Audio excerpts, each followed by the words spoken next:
கொல்லிமலை மேலே தண்டபாணி கோலத்திலே கண்குளிர கண்டு விட்டால் போதுமே என்றும் கருத்தில் உந்தன் அருள் வடிவம் தோன்றுமே.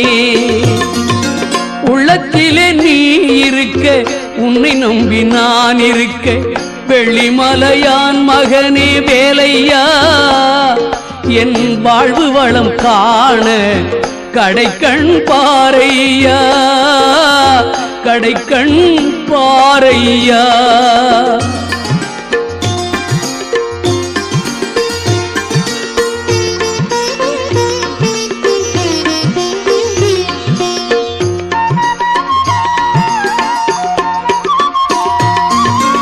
ஆடி வரும் மயில் மேலே அமர்ந்து வரும் பேரழகே நாடி உன்னை சரணடைந்தேன் கந்தையா வாழ்வில் நலம் அனைத்தும் பெற